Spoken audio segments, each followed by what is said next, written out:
Welcome everybody to another Awareness Through Movement. This month we are studying the rib cage or basket.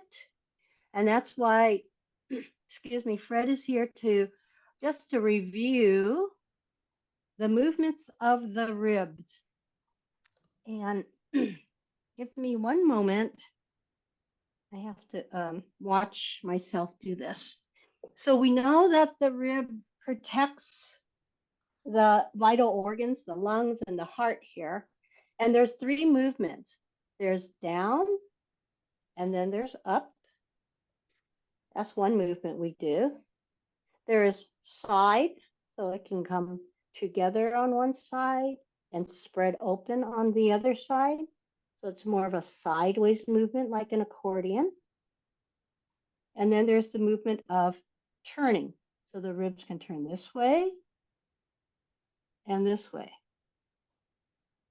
And what I want to do next is to show you how it's connected to our legs, because we're not just separate ribs and legs. So here's the pelvis and here are the legs. I'm just going to point down here. The legs are long.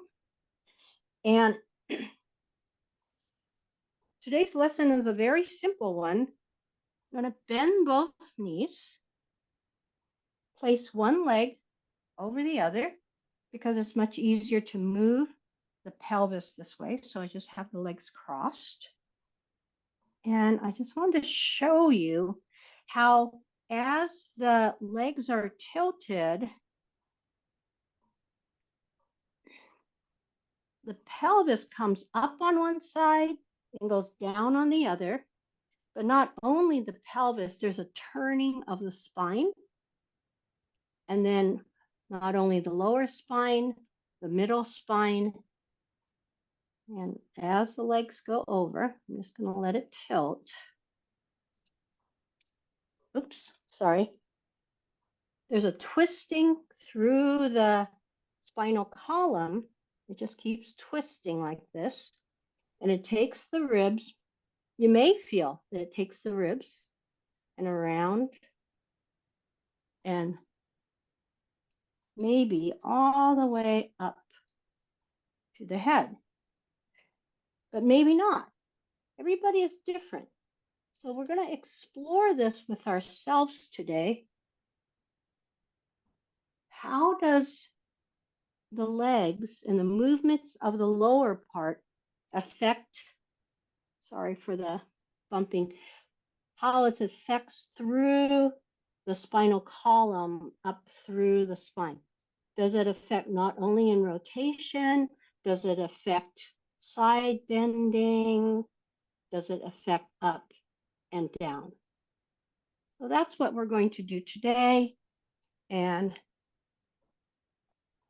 I just want to see if there's any questions.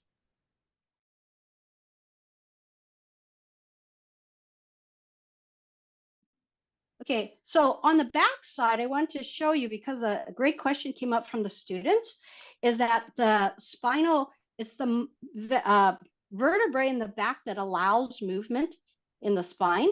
And I want to thank the student for that. But what happens when we like side bend, the vertebrae here can allows this. See, that's called side bending.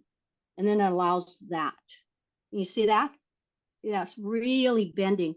And that's just normal movement of the spine. We just don't use it that much. It also, that's so side bending, like I'm a little teapot. It also turns, so these vertebrae allow this and allow that. That's a twist. And then it allows flexion and extension, which is this bending and then squeezing together. So you see that?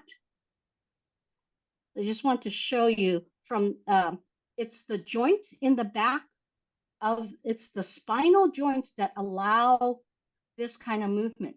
But when we think of our rib cage as a cage, it's stuck and then we just don't move it. We just kind of like, ugh.